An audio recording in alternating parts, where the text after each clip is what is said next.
Well, hello there. Let me interrupt your day with a special episode. I'm always talking about people finding their place within the liberty movement.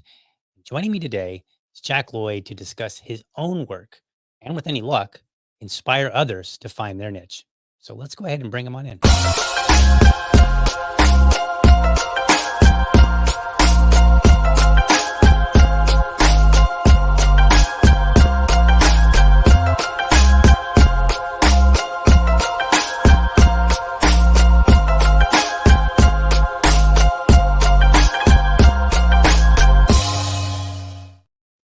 All right, Jack, how are you? I'm doing great, DL. I feel good. I had some good sleep, so that helped. Oh, And man, that makes one of us. yeah, and I hear you're doing pretty well yourself. So Oh, can't complain too much. There's always a complaint to be had, but does it really ever do us any good? Not so much. So, all right. So you're joining me. And so here's what's going on, folks. I asked Jack, I said, hey, I'd like to get you on the show. And I had to try to figure out, like, all right, what do I want him to come in and talk about? Because Jack's just all over the place. He's got a lot going on, right? He's got the Honest Teacher. I think you've got the comic book series. We'll discuss that. You have 3 books, not one, not two, but 3. What other projects? Like, go ahead and just kind of. I don't want to do the injustice here by trying to lay out all of your achievement and all your achievements and your work. So, what kind of things do you do, and just kind of give us the lowdown? sure. So I consider myself these days a producer for Liberty, which means that I create a host of different types of content you can imagine across the board, multimedia from educational videos to memes, music, skits, as you mentioned, nonfiction books, and even comic books. And I do all these different things because I'm trying to change the culture for Liberty. It's just a big passion of mine. And I kind of grew into that role after many years of my own journey down the libertarian to voluntarist pipeline, and got to a point where I felt confident enough in my knowledge of the principles to want to do something about that, and to be more than just someone who's a student learning and growing. So I wanted to be a part of the change I wanted to see. And so one thing led to another, and I started to do some memes and then some comic stuff, and then things kept going and growing. And now, I manage a number of different outlets. Some of the more commonly known ones, of course, would be The Philosopher, Voluntarist, the comic series, and The Honest Teacher. And of course, the books that I have written of late have been quite popular. And so I'm very thankful for that. That was definitely an unexpected joy to be able to write the nonfiction books to encapsulate the philosophy and have some praise about that. So that felt really good. But yeah, I just try to do whatever I can that I, enjoying to help change minds for liberty, or at least enrich the libertarian base and get them to be more principled and more excited about the future. Gotcha. I love it. So when you say you want to change the culture, what is it that you're seeing, and what is it that you would like to see, or at least what is it you would like to have an influence over? Right. So actually, I think that my comic series gives kind of a nice uh, preview into that. And one of the reasons I made my comic series is that I saw in the culture every single form of entertainment usually treats the state as something that is a default norm and a good, and something that at worst it has some bad apples, right? The king is bad, needs to be changed. The bureaucracy is bad, needs to be changed. Whatever it is, you don't really find anything that has a meaningful critique of the state itself. And so I wanted to create my comic book series to change that norm, to have a story that challenged what the state is, as a concept, not just simply say, it just needs to be made better, but just to really challenge what the state is, nature of it, but not in a preachy way. It's not, some type of Jack Trick Track kind of thing. It's a regular comic book story, but it just has different norms, right? And so I like challenging people's thoughts philosophically through storytelling and through action adventure and things like that. And I think it's pretty effective. I think a lot of people have their minds change or have deep reflections based on stories and on entertainment. And I think there's just nothing wrong with that, right? It's a great way for people to kind of escape what is in front of them and to Mhm. get them to imagine something that is outside their norm. Something, imagine something better and inspire them for something better. And I think that is a powerful trope of the human experience, is being able to have creativity and to think outside of what is in hopes of a better future. Gotcha. That's awesome. I like it. So and I've read, I'm gonna out myself here a little bit, folks. I've read one of your books. I am coming around to the other two. There is no issue other than I'm just slow to get to things. But if you were to look in my Amazon cart, under, where you save it for later, I've got your books there. They are there, just waiting for the moment, because I don't like to buy things until I'm ready to actually use them or read them or what have you. Because otherwise, then they just get stuffed somewhere and then you forget about them altogether. So, I did read, and I'm trying to remember. I should have had it on hand, but I think it was your first book. Yep, Yep. Liberty Voluntary. I actually really enjoyed the book. There were, and I don't have my notes with me now. We don't have to really try to get into it anyway. But I know there were some things where I like, I'm not so sure about that. And then there were some other things I was like, all right, that's an interesting point. Like that, I think the point that sticks with me the most was, um, it was something along the lines of, look, we don't have to, like, you may not, uh, it was about how people behave regardless of what they say they believe. And it was like, and you were given this analogy, like, would you jump off of a bridge or a building for, like, a large amount of money? And the answer, knowing that you would get that money to be able to spend, and you wouldn't. And the reason you wouldn't, regardless of what you believed, is because there was like an inherent belief underlying it. And I'm probably butchering that so bad, but I remember that. I remember that part, and I remember I was like, "Wow, that's very interesting." Like, just way to think of it, right? Especially for somebody like me who likes to play around with the idea uh, of simulation theory and whatnot. So I thought it was very interesting. So if you haven't read Jack's books, I can at least vouch for sure for libertarianism, libertarian voluntarism. So that was a great book. The other thing that I really liked about it, it was short.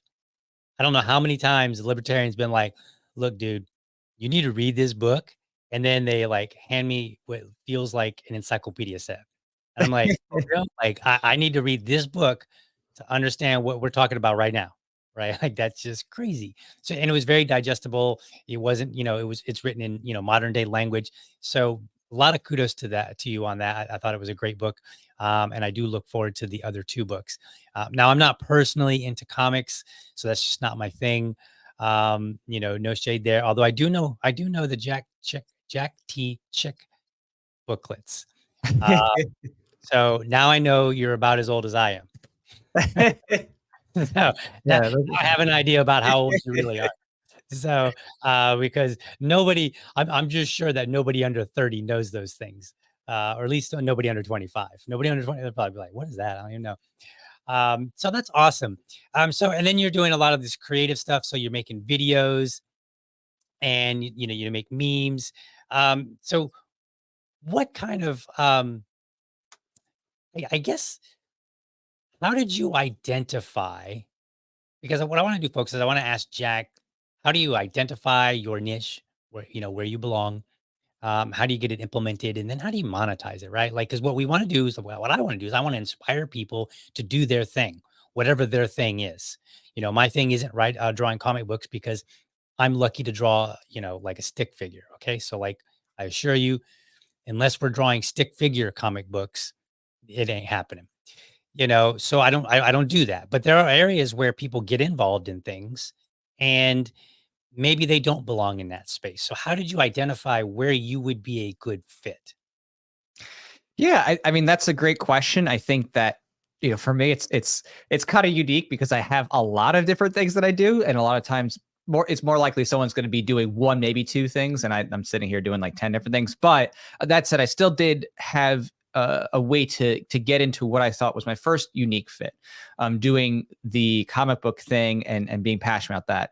And the big part that drove me there was that I was already passionate about the genre. I enjoyed superhero movies and stories, comics. I wasn't like a crazy comic books collector, but I had enough comics that you wouldn't just say that, I'm just someone who doesn't like comics. I clearly, have an interest there. So it was something that was personal to me and something I really enjoyed. And one of the things that I think underpins that is you have to ask yourself, if what you're doing, if that brings you so much joy that you can just do it every day and work toward it, grind toward it, and just be really happy that you're just doing it no matter what. If that is your mode, then you're in, I think, the right zone, right? If what you're doing is bringing you enough joy that you're like, yeah, I can work toward this even just a little bit every day. I can definitely do it. And I just feel energized by doing it. Doesn't mean it's always easy, but you do Right. feel passionate about that. I think that's where you're finding your zone of interest. And that's what I had with my comic series. It's just like, I really like this and I really enjoy it. The creative process and working with the amazing, talented team to bring it to fruition. So for me, I was like, okay, I can keep doing this because I just really enjoy it. So that's why that kind of worked for me. And for different people, it's obviously going to be different things. Not everyone's going to necessarily be hyper creative. Some people might just be like, I really love standing on a sidewalk, holding up a sign and see people honk horns as I say, taxation theft or whatever it is, right? They just think it's fun. Maybe they're really good at writing articles and they're just like, what? I can really passionate about writing things on what's going on, current events and talking about it from a libertarian perspective. Great. Some people might enjoy making YouTube videos, right? Or live streaming. Some people might write books. Some people might like public speaking. Some people might like to do something that seems not very liberty oriented on the face. Like maybe they're a good baker, but they're like, I can use my talents to bring value to people at different places or events. Like, I remember one LPF con we were at, there was a family who made these prepper bars. They were these kind of like chocolate baked goods that look like brownies, but they're more supposed to be like meal prep for like long-term storage. But that didn't make it. They tasted too good, so we ended up eating them. So that didn't last. But again, you can use your talents in a bunch of different ways to bring people value and to see the message of liberty in whatever it is you do. It doesn't even have to always be directly. It could be just that you're good at whatever it is you do, and maybe you might bring up something that's liberty oriented with your business or something like that, right? Maybe you have a construction business and you have a little front where people come in if you need to do a request for proposal or something like that. And maybe on there you have like a copy of Anatomy of the State or something like that, right? It's just whatever it is. You can do something to help inspire people, drop those liberty seeds and you can, do whatever it is that's within your capacity or ability. You don't have to be everything. You don't have to do everything. But just doing something, even if it's just helping kids, right? Your own children, helping them to become peaceful and to value consent and individual autonomy and raising them to, reject violence as a solution. I mean, that's a big deal, right? Just being a parent and passing that and those values forward is a huge lot of work too. Now that's the biggest work. Yeah, that's that 24/7, 365 work for arguably 18 years or more, depending these days, right? So it's there's just always an avenue for people to grow the culture in their own way, and that's all. It's just you don't compare yourself to other people in terms of a self-shaming mindset. Compare yourself to yourself and always check. Am I doing better than I was before? If not, where can I grow? Right. That's it. You don't need to, look at who's ever's better and be like, oh, I'll never be as good as them. Who cares? Again, be the best version of you, do what you do best, but just grow. Right. benchmark against yourself. Be a better version of yourself each year, or even each day if you can, make those incremental changes. But usually it takes a longer time to work on oneself and develop yourself and your character and your skills over a Right. year. Yeah, I agree. So like I've been doing podcasting for quite a while now, like a couple of years. And if I compare myself now, sometimes I do compare what I'm doing to what others are doing, just as a matter of like, what's the market looking like? What do people want? But I really work hard to not compare myself and be like, oh, am I doing as good as like a Dave Rubin or, some of those, those big heavy hitters? Because when you look at it that way, then you end up going, well, no, I suck, right? Like I don't have the following. Like, like if I'm lucky, I get 5 or 6 people on a live stream, and nobody's reaching out with their wallets to pay me and all this, so but I do what you said.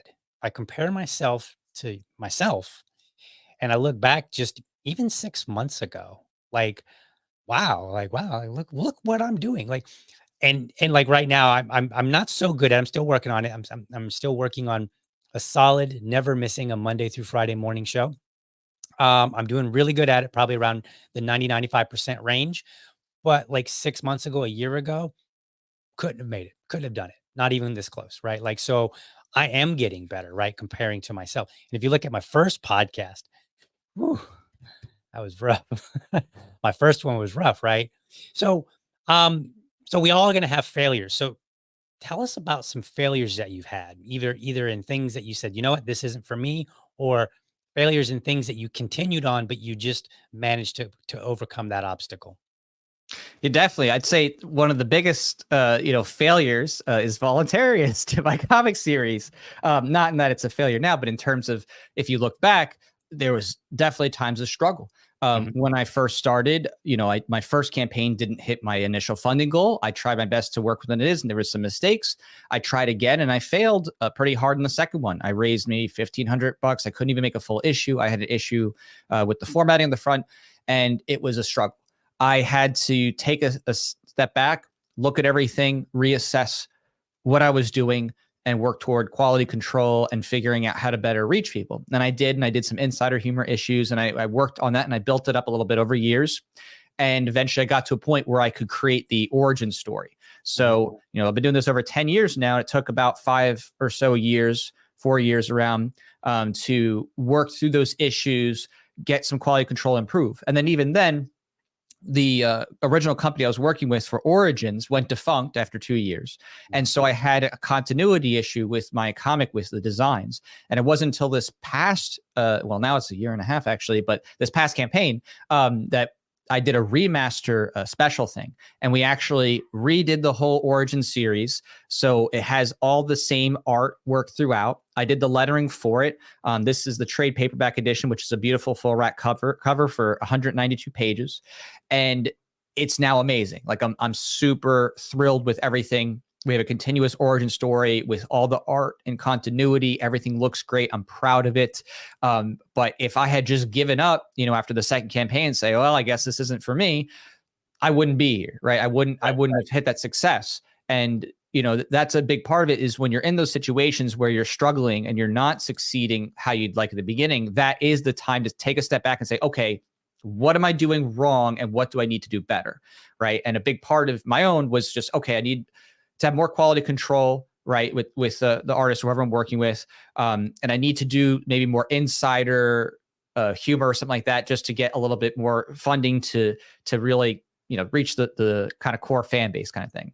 So just things like that, right? Just take a step back and saying, okay, I'm struggling. I need to take a step back, look at this holistically. What can I do better if I really am passionate about this? And I definitely am. And right now, even our latest campaign on Suit Saga 1, we've already hit above 100%. We've already passed our first stretch goal. I think we're maybe a couple hundred even from the next stretch goal already. So it's just a testament, to working really hard to grow and to just really try to do as much as you can to keep that growth mindset, even when it seems tough and times are tough. So, but yeah, it's not going to be easy always if you're, Right.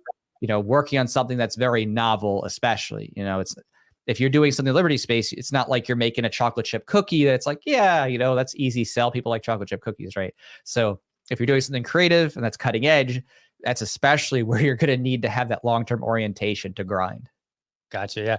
It's interesting you mentioned, and if I understood you correctly, you said you've been doing this for about 10 years, but the first 5 were some of the roughest, right? Did I understand that correctly?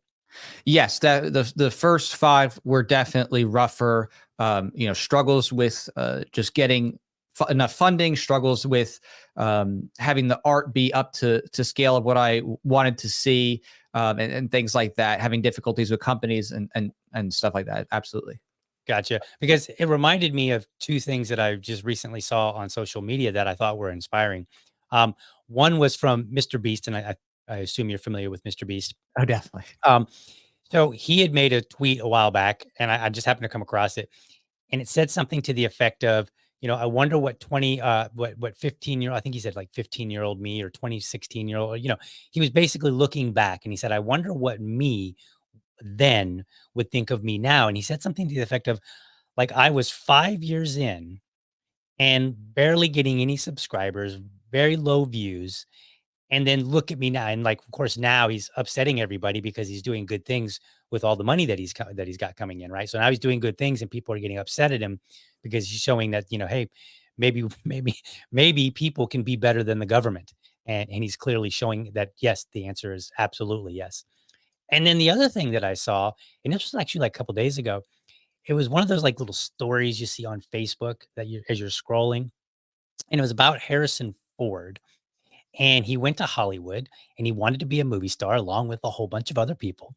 And he said early on, he identified that a lot of people had these very short-term goals. Like they were there and they were only able to stick it out like maybe like a year or something like that. And he was like, look, I want to stick this out and really try to make this a go. And I need to be able to outlast everybody. So he ended up learning woodworking so that he could keep himself somewhat employed, be able to bring in some money, which that in itself also opened up a few doors for him as well. And then, of course, look at him now, like he's clearly made his success. But part of it was saying, like, hey, he outlasted people because he kind of had this plan, like, how am I going to do this long term? Right. And did you come up with any kind of plan like that, or was it a little bit more organic and just kind of as you went? Like, like how were you able to sustain yourself, like, say, in the first 5 years while things were kind of up and down? Yeah, I definitely had the mindset of long-term orientation. I knew that basically, it comes to a lot of different creative projects. The key to success is just outlasting those who give up. And to continue building those things. And that's true for a lot of people. If you just keep working at it and you keep grinding and you keep growing and improving, you're probably going to reach success. It may take some time, it may take 10, 20, 30 years potentially. But again, if you are growing and you are continuing to improve each Mhm. year, there's a good chance that eventually you're going to hit that point where you have a strong fan base or strong economic success, whatever, either way.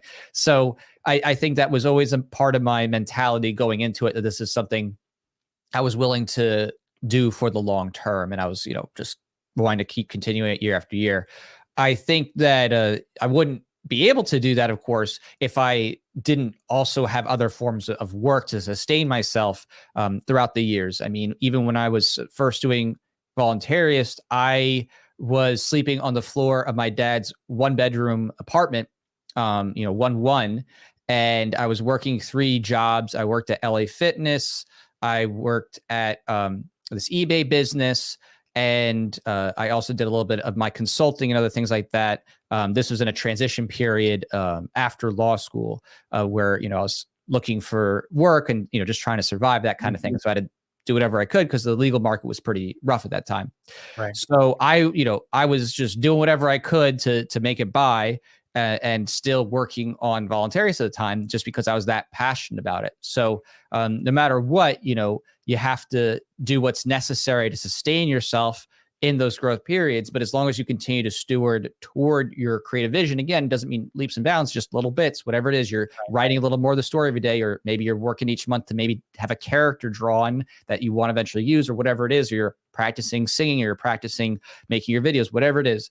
you have to work toward that. But if you keep it going, regardless of what's going on otherwise, then eventually that's going to compound and build up to a broader work product and a body of creative output Right. or total output that will get people interested in what you're doing. And that's true for pretty much, every major person who's in a creative space for sure. You're going to see that eventually someone has their aha moment, their 15 minutes of fame or whatever, but they have built up for years this huge thing. And then all of a sudden people find them and they start binge watching everything else. And now, and then they're taken off, that kind of thing.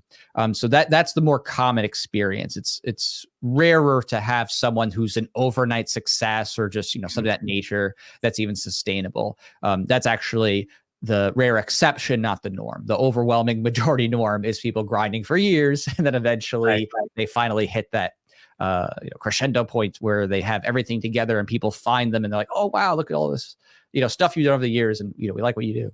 So. Right. Yeah. And I like what you said about incremental movements forward. Like they don't have to be leaps and bounds. And I've kind of found in my own efforts here with podcasting that I actually need to get away from trying to make leaps and bounds because they're actually a hindrance. Because what ends up happening is it requires more energy or more time than I necessarily have the bandwidth for. So like if I want to revamp the whole show and do all these crazy things, like, right, like that might work if I didn't have like a family and a house to maintain and rental properties and my job and and my son, I said family, but specifically my wife and my son, which are two different elements of the family, right, that require their own level of attention. So there's all these things that are important that I that if I didn't have those, then yeah, maybe I could make great changes, but I can't. And when I've tried to, it has actually stalled my efforts more than if I just say, let me just do a small change. Like, you know what? Let me change my intro just a little bit, right? Like that's it. Or, hey, let me set up a template just for my intro, right? That's it. Like I just do that. And it feels like I'm not moving much. But when I look back, I realize like, wow, it actually helped me move forward a lot more consistently and with less struggle. So I think that was pretty neat. Now, you talk about all this creative stuff, and there is an element of your creativity for which you and I kind of have this shared essence. I'm not really sure if that's the right word, but we're gonna go with it. But I'm gonna put something up on the screen here, and I just want to kind of talk about it. So this actually comes from Know Your Meme. So this is your meme, if you will. They're labeling it a meme. I never really thought of it as a meme, but so I want to pull this up, and I want you to kind of tell me about this. Right. So, so this is your work here, good sir. And let's see, can I make it a little bit bigger? There we go. So libertarian guys with Asian wives. And as it turns out, we are both libertarian guys and we have Asian wives. My wife is from Indonesia and I'm pardon my, but your wife is from, or at least her ethnicity is from China and Vietnam. Gotcha. Okay. So tell me about the motivation behind this meme. And it's you've got a group and there are guys that are in there. You've got haters. I mean, it's almost like its own little brand, right? I think you got t-shirts, which I need to get. I need to get one. So like, how did you how did this, which seems just so like almost like something you would do for fun off the cuff one day, turn into almost its own little thing?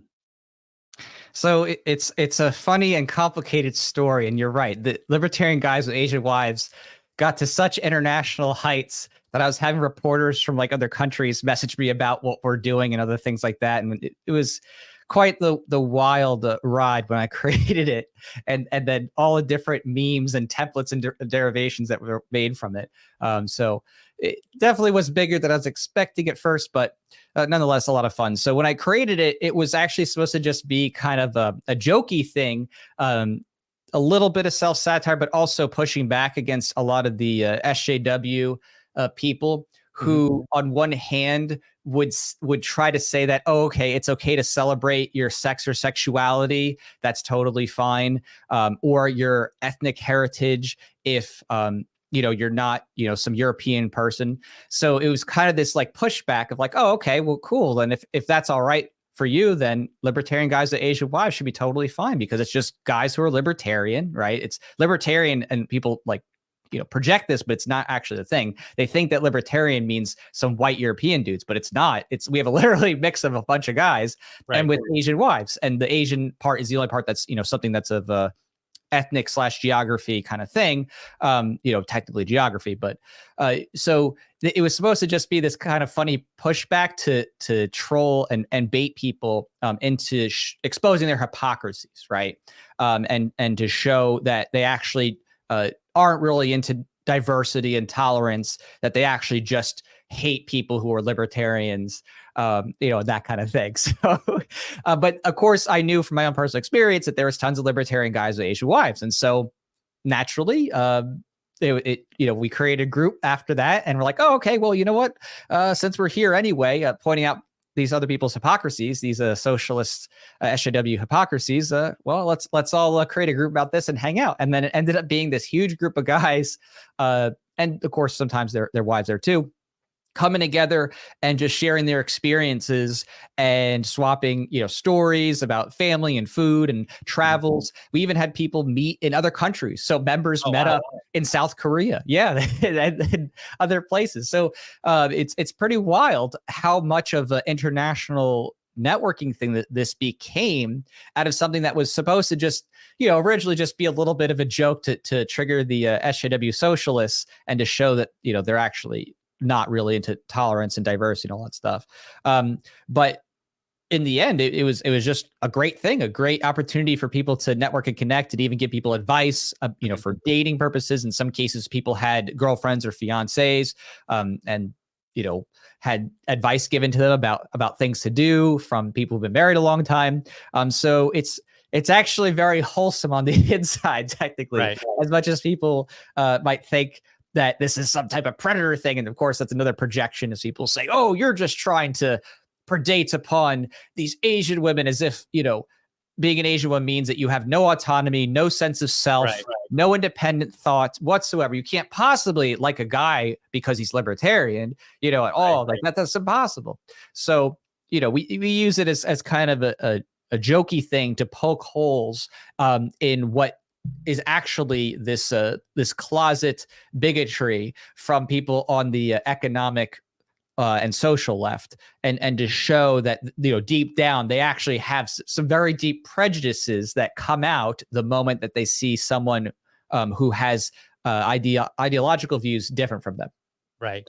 Yeah, it's been funny to watch some things, and then, just from my like, most of the people that I associate with, they just actually don't care. They like me, they like my wife, end of story, right? Like how it should be. And we might make jokes here and there, and otherwise it's not really a big deal. But it's funny because I've seen people and they'll say things like, they'll suggest like this, this is some sort of, we're going over and picking up, young girls, or we've got some Asian fetish. And I'm like, now it's a harder sell for me. I don't know about you, but it's a harder sell for me because my ex-wife was also Asian. So, so Well, all three of my exes that were long term were not Asian. Actually, all three of my exes were um, different forms of European mutt, you could say, to a gotcha. degree. Some maybe a little biased toward a certain country over others, this or that, but essentially European mix. So, for me, it was, you know what I mean? It was never even a thing. It just became a thing. And I was like, okay, well, I'll roll it. Right. And so what I find funny is just like, you're right. There is a large hypocrisy among people. So like, they'll talk about like we should allow foreigners in, which I don't have a problem with, but they'll make these kind of arguments, but then they'll see something like this and they'll start slinging all these accusations. And it's like, maybe it's just, maybe we just happen to have fallen in love, and there's nothing more beyond that. Like there's no Asian fetish. My wife and I just happened to meet at a party, and we struck up a conversation. We became friends, and then eventually here we are 10 years later, happily married.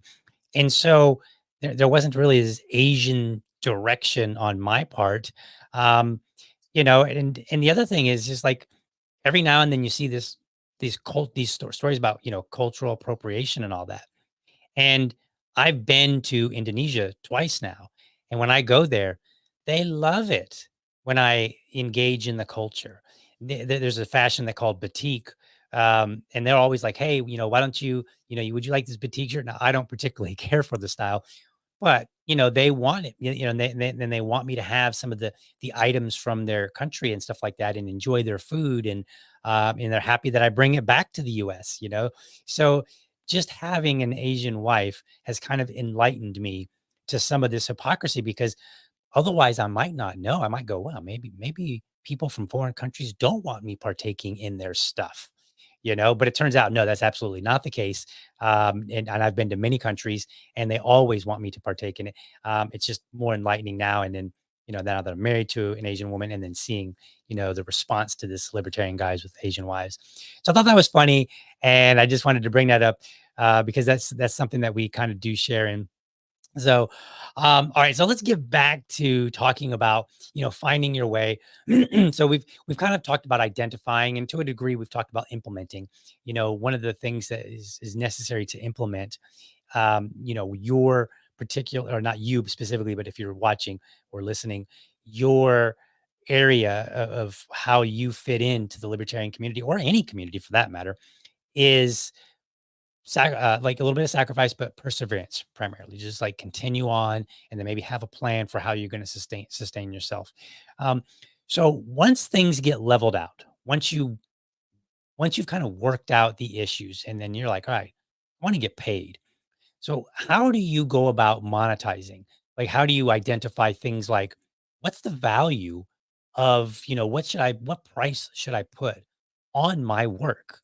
And I know I personally struggle with that one, like, or if you're doing like say podcast, I'm not trying to do this for me, but like if you're doing podcasting where you're giving away stuff free and then you're like, all right, now I want to step it up, then you got to think, okay, well, what can I give away or not? What can I sell now? Right. So how do you go about making those kind of decisions once you've kind of gotten yourself situated?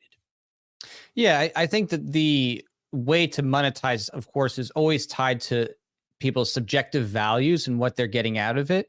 I think that when it comes to regular support for people who have maybe a membership or Patreon or Subscribe or something like that, more typically someone has to do a type of work that is so impactful and so novel that it stirs someone to want to continue it, right? Mhm. That's most common there. Maybe you had a video that debunked all these core gun control arguments and it was such a good one that like this person's like, oh my gosh, I want to keep supporting this person because I use this video to, against everybody, right? You make something so good that impacts someone so deeply that they want to see that content flourish, right? That is one avenue, right? That's not a direct exchange of things where it's like, oh, okay, I give you this and blah blah. It's just ongoing support because someone believes in what you're doing that much.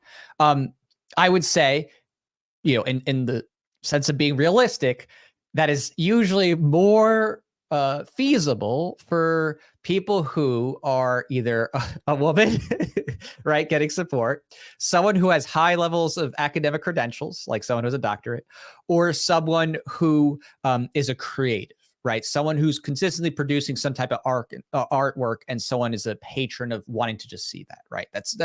Those most typically, those are the strongest draws for Mhm. why someone might get regular ongoing support in a type of membership sense or just whatever Patreon Subscribe Star sense. If you're not in those, which describes a lot of us guys here. So if you're not in those where, that's not going to necessarily be the overall victor, although I do have a Juris Doctorate, but I don't usually put that as my forefront. That's a separate thing. But the typical way is to provide people with value in a way that is a memorable experience that someone wants to have a token, from it and a memory from. Mhm. So, for example, we do music video fundraisers, right? And as part of music videos, we have things like screen credit, right? Someone wants to see their name at the end of a music video. It's kind of cool to be there as a supporter, executive producer, whatever. And that's cool because now you're like, oh yeah, as a part of this, it feels good, just to see yourself at the end. That's a way to do it. Sometimes people want merch, like where it's like shirts or a coaster or whatever it is, something that's a cool memento from it. And it's like, oh yeah, I like this thing and it reminds me of it. And I really liked the outcome, right? So you need things that stick with people, provide them value, and are tokens of memory that cause someone to smile or be happy about what it is that they supported.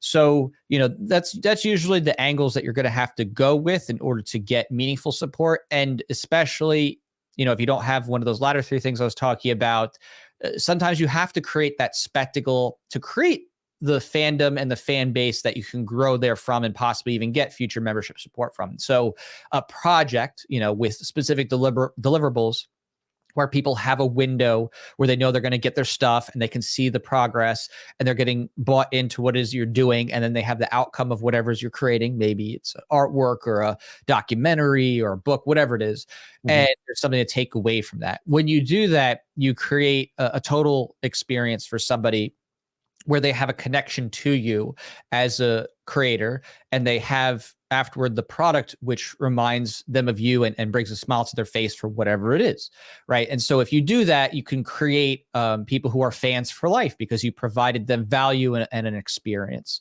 And that's always going to be what leads to more commitment and interest in the long term, is having an experience that connects someone to another in a deep way, in a memorable way.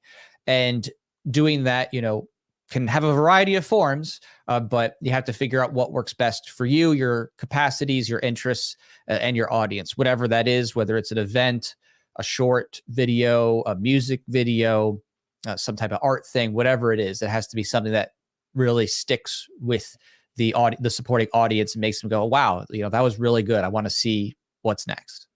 Right. So how do you determine putting a price tag on the things that you do? Like say your books, right? You wrote 3 books. How did you determine what price the market would bear? For that, that's more of just knowing what the cost is on the book and then doing a comparative to other books and pricing out there. I made my books relatively affordable in the comparative. They're $9.99 each on Amazon. Now, one part I can do that because each book's roughly around 100 pages.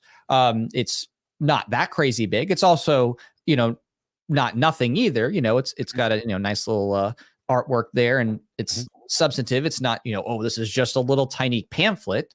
But I did something that would be less intimidating intentionally compared to a lot of stuff on Amazon. A lot of books typically are running, in the $15 to $20 range these days, especially books that have 200, 300 pages.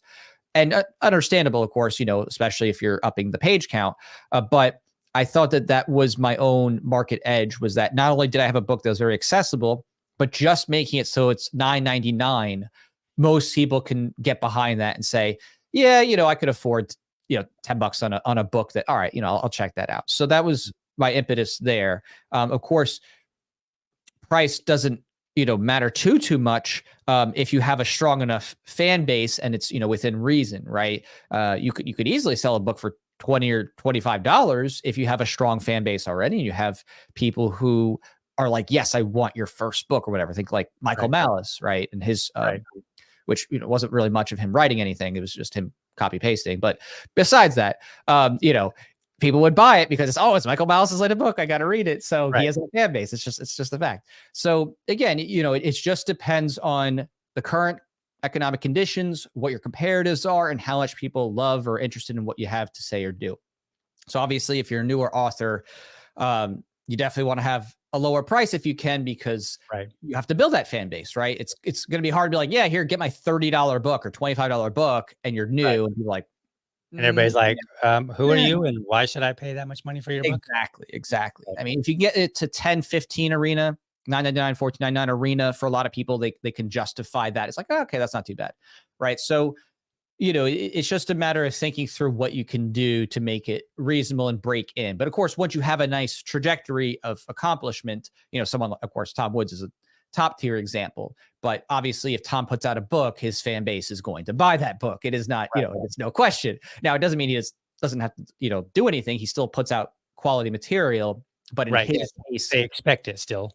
right, he can demand more, and his fan base is going to pay for it because they know he puts out good stuff. Right. So that that's what it boils down to, is you have to work your way up in some cases. If you're not doing an initial family friends fundraising kind of thing, which that's common for fundraisers. If you're like Indigo, Kickstarter, Fund My Comics, something like that, there, if you're just starting out with, hey, friends and family, I want to do this has been a lifelong project, would you support this? Friends and family might pick up something, pay a little extra for you, that kind of thing. But when you're just doing it raw out to a fresh audience where you don't have that fan base as much built up, or at least it's smaller, you got to be market competitive. Right. Yeah, no, I think this is all great stuff. It's funny. I remember when I was growing up, I would go mow lawns, and people would be like, "So, how much you charging?" And I was like, I had no concept, right? I was like, I don't know, like, and it wasn't until, so I work for corporate America, and I actually had a position, and then there was another role on another team that came up, and I think that was the first time that I really laid out my market value.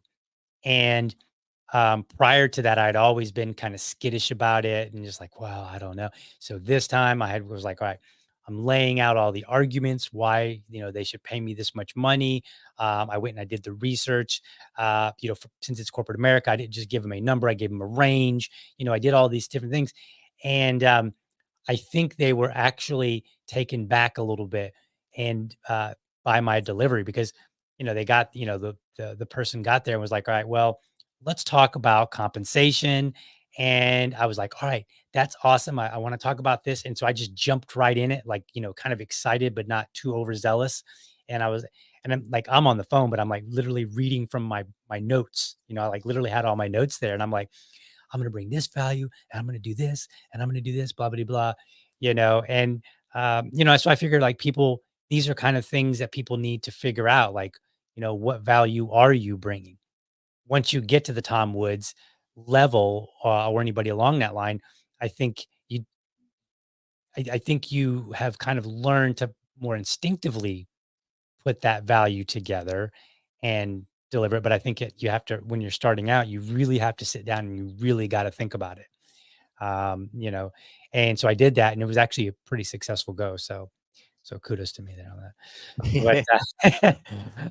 But, but you know what? But again, starting out now, I'm in the podcast area, right? And I'm looking to do that, and so now I got to rethink everything because it's an entirely different market. It's entirely different environment.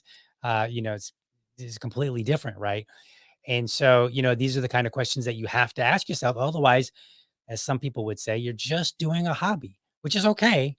It's okay, but hobbies can be expensive. And that can be a limiting factor if you really enjoy doing it. I enjoy doing some of the things I do, and so eventually, my goal is to monetize these things. Clearly, you enjoy doing, the comics and the memes and the videos, that you guys put out, and monetize it. That's how you can produce more, and I think it just makes you feel a little bit better about the work when you're getting money instead of spending it.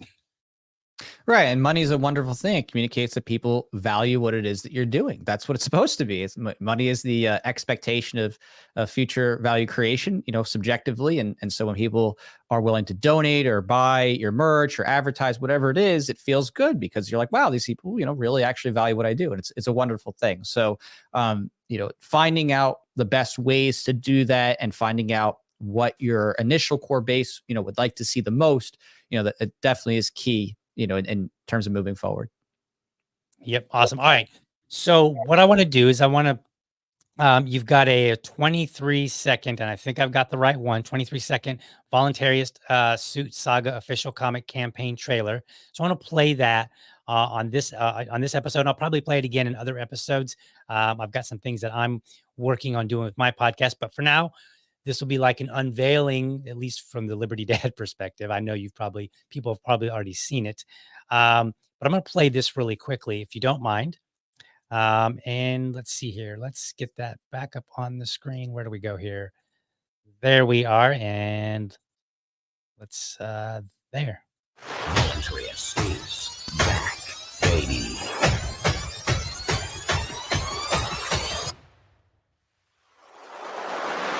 Join in with the next arc, Voluntarist Suit Saga. The fight for liberty has begun.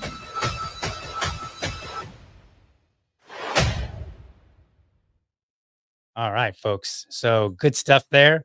I chose Wix for my business because of its. Sorry about that. I thought it was going to stop, but it didn't. I don't Right. usually play them straight from YouTube. I usually actually download them, and that way they do stop. So it caught me off guard there. So that looks pretty neat. Now, do you do all your own artwork? No, I work with a team of artists. It's a significant endeavor to get all this stuff done. So I write the story and I do the letters for the comic currently, and then I work with the primary pencil artist, and then I have a separate anchor colorist, and then I also have another cover artist. So we're quite the team working together to get these comic book issues done, because it requires different specialists in different areas if you want a best outcome. It's actually pretty rare to find someone who can do every element of a comic book very well, and usually those who can, are making their own series or are stupidly expensive. So you got to break it up there a bit, and also reduce some dependencies too. In case one person goes, it's not the whole thing. Right. Okay. Awesome. Well, I look forward to hearing about your success with that one. Before we go, I want to read a few comments here and then give you some last words, and then I'll just, I'll end the show. So let's see. We've got from That Libertarian Lady. She says, "Can't wait to meet Jack and the philosopher at the LPF's yearly convention here in Duval." Okay. Don't expect me to do that too often, folks. Not really my thing, but it's cool. So awesome. Looks like you've got some fans that are awaiting your arrival. Let's see here. We've got from Shannon Lee. "Look at these rock stars. I'm doing mom stuff, but I'm listening." That's awesome. Thank you so much, Shannon. Earlier, I believe Patrick was responding to one of the comments that we made. Great answer. Find a way to increase liberty through what you love doing. In fact, that, quickly, just yes or no. Do you agree with the idea, the notion that people should do what they love and then try to find a way to monetize it? Like, I'm sorry, that's not how I want to phrase it. I want to phrase it. Do what you how do I want to say it? Do what you love doing, whether you do something that you would do even if you weren't getting paid. That's what it was. Do you agree with that sentiment? Yes. I mean, like, there's lots of things I like doing that even if I don't get paid. But yeah, I mean, I would say, just more balance. Like, obviously, you have to pay bills, so Right. There's always going to be that rub up. But I think it's great for people to find something they're passionate about, whatever it is, a hobby, service thing, whatever it is, that keeps them inspired. So Gotcha. I tend to, like, I agree. I think it works as long as you keep it in balance. Otherwise, you end up putting out a lot and then you run into burnout issues. So you don't want to get burnt out of things. So, and then final comment here from Keith Garrett. DL, thank you for your hard work. Appreciate it, sir. Thank you very much. All right. So any final thoughts that you have, Jack? And then I will go ahead and just give a closing here. yeah, I'd say two things. One, if you yourself are listening and you're thinking about what it is that you'd like to do for liberty, again, just focus on what it is that you are most passionate about. What can you wake up each day and be like, I have to do something toward this, but be like, oh, okay, well, I'm inspired about that. Actually, I look forward to that, right? If you're doing something of that nature where you're looking forward to it, then you're probably in a good zone, right? Because no matter what, even if you're not good at it yet, you'll continue to work to be better at it because you actually want to achieve that. And on that note of wanting to achieve, do check out the Voluntarist campaign that's going on right now. It's on Indiegogo. We also are on Fund My Comic, but Indiegogo is the main one. And you can get a print copy of that latest issue. You can pick up the past Origins trade paperback on that campaign as well. There's several special campaign limited perks, including a variant cover of the Suit Saga issue and Igor's alternative variant cover for the Origins 2. That's going to be a rare limited edition thing. And I think at most 100 copies will be made. If we sell underneath that, then that's the number of copies that will be made. So there's some really cool ways to get involved on that and to join in with the Voluntarist universe. So check that on out, and volcomic.com, VOL, V as in Victor, VOLCOMIC.com is where you can go check out everything else as well with the Voluntarist universe. Awesome. Well, Jack, I appreciate you coming on the show and, giving us all the good tips so that we can all, add to our revenue streams and improve the Liberty sphere through our unique talents. So appreciate it, good sir. I'm going to go ahead and close this show out. You can stay backstage if you want, or we'll just catch up at a later point. All right, folks. Thank you so much for watching. I hope that you found this episode informative and inspiring. I want you to be sure to catch me Monday through Friday, 7 a.m. Eastern, for an informed discussion on politics and culture. I know sometimes I miss an episode. I am working on that. My goal is to get a 100% rate there, where I'm always there, not 90%, not 95. We're going all the way to 100%. And then again on Sundays at 7 p.m., where I bring on a co-host, Susan Hogarth, and we look across the vastness of tyranny that is in this United States, and we report to you on what is happening in the Libertarian Party. We let you know what's going on so you could be inspired there as well. Make sure that you are subscribed to my YouTube channel and my Rumble channel. You can go to youtube.libertydad.com or my Rumble channel at rumble.libertydad.com. Let me know how I'm doing. Drop in a comment. I do read them. And, let me know. Like, hey, if I stink, let me know. Like, hey, man, you beef it up, get better. I'll read it. I don't know what'll happen. Remember, if you're a champion of liberty, your business is people and your product is liberty. I want you to have a great week. Catch you next time.